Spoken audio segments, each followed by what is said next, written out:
Olá pessoal, hoje falaremos sobre Clostridium perfringens. Bom, o Clostridium perfringens é uma bactéria bacilo no formato de bacilo e gram-positiva, assim como os dois últimos micro-organismos que nós já estudamos. Ela é termófila, anaeróbia, formadora de esporos, diferentemente do micro-organismo da última aula, ele é imóvel, produz toxinas, enterotoxinas, e existe em 5 tipos, A, B, C e E. Ou seja, são 5 tipos, 5 grupos de cepas que compõem esta espécie. Bom, as cepas A, C e D, elas são produtoras de enterotoxinas. As cepas são micro-organismos que apresentam características diferentes, porém não são tão diferentes ao ponto de torná-las espécies diferentes do Clostridium perfringens. Então, são algumas diferenciações, mas que não as tornam outra espécie. A maioria das toxifecções alimentares, porém, são do tipo A.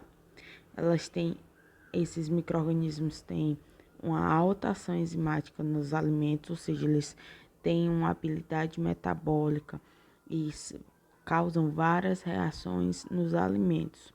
Eles produzem várias enzimas que vão quebrar compostos dos alimentos, como a colagenase e as proteases, entre outros. E além disso, tem a capacidade de fermentar muitos tipos de carboidratos, como desde monossacarídeos, como glicose, frutose, até de sacarídeos, como maltose e sacarose, e até polissacarídeos, como amido, produzindo uma quantidade intensa de gás, ácidos e gás como o hidrogênio e o gás carbônico, e também compostos ácidos. Eles apresentam, por serem termófilos, apresentam alta capacidade de multiplicação em temperaturas altas, com um ótimo entre 40 e 45 graus. E para formar esporos de 35 a 40 graus é a faixa de ótimo. O que é um esporo? O esporo é uma forma de sobrevivência de alguns micro-organismos que possuem essa capacidade de sobreviver em ambientes que não são propícios ao seu crescimento.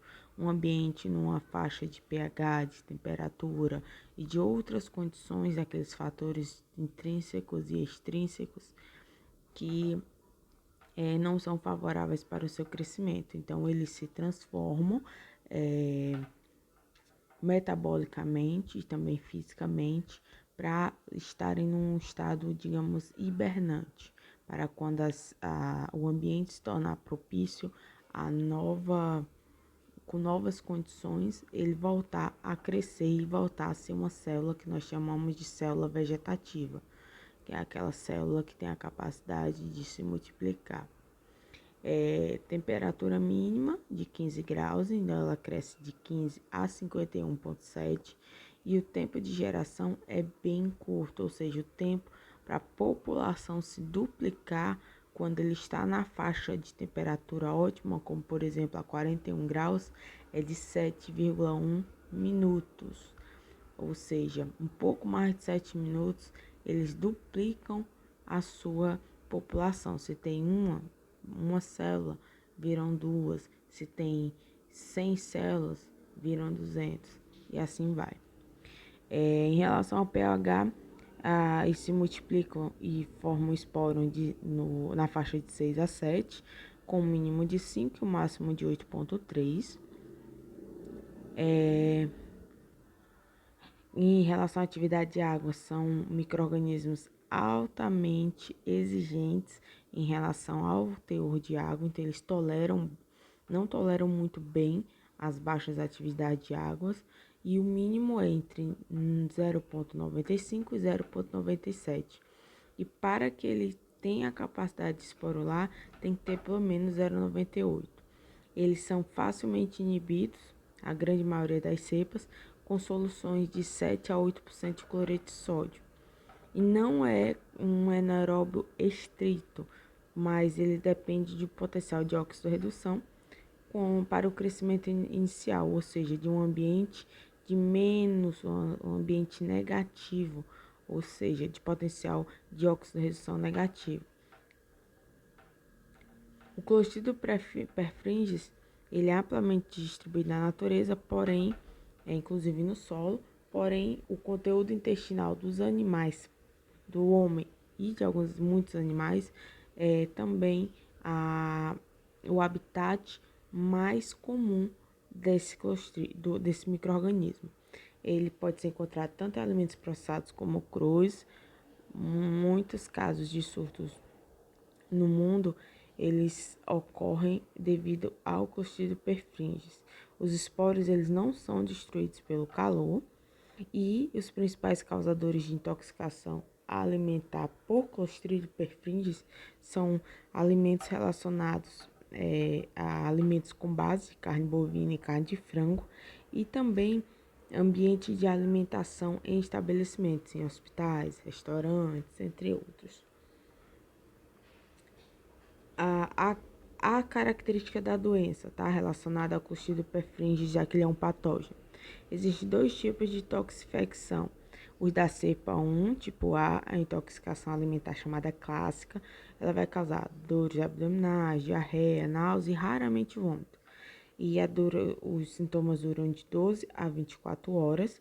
E para iniciar os sintomas é de 8 a 12 horas após a ingestão do alimento contaminado com a bactéria, e não necessariamente com a enterotoxina formada, pois é raro essa formação da enterotoxina diretamente no alimento, pois ela é formada quando o micro-organismo está passando pelo processo de formação de esporo, e isso ocorre no intestino.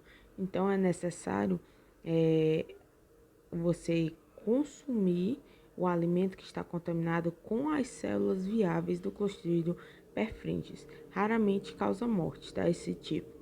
Já o tipo da doença causada pelas cepas C, que é a mais grave, bem mais grave do que a clássica, ela é rara, mas frequentemente é fatal. É chamada de enterite necrótica.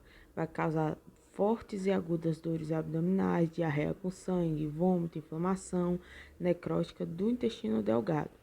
Muitos casos são descritos associados ao consumo de carne de porco mal cozida.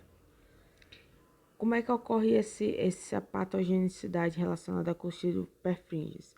A enterotoxina ela é formada quando o esporo está sendo produzido. E essa esporulação ocorre principalmente no intestino, tá? É raro você ter um alimento, uma doença que tenha sido gerada a partir da enterotoxina pré-formada no alimento, tá? Porque é muito difícil essa formação da enterotoxina ocorrer fora do ambiente do intestino. Quando essa enterotoxina é formada, ela se junta à tripsina, que é a ativa, e ela se liga às células epiteliais do intestino, formando os esporos e causando um extravasamento celular. Nisso ocorre alta perda de sódio, potássio, e a absorção de glicose fica inibida e destrói as microvilosidades, como você pode ver aqui nessa imagem aumentada de 400 vezes das vilosidades do intestino.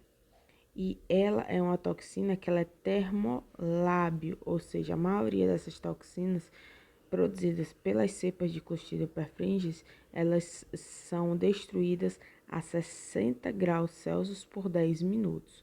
Isso é a toxina e não o esporo do micro-organismo, que é bastante resistente.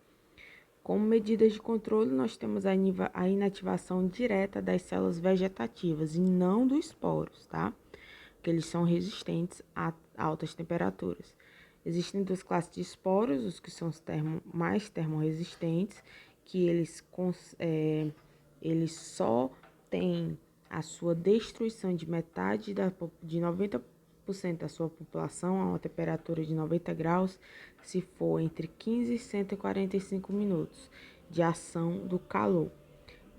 Já outras cepas, apesar de serem resistentes, mas elas são menos resistentes do que as outras cepas termorresistentes. Elas precisam de 3 a 5 minutos durante 90 graus para a redução de 90% dos micro-organismos.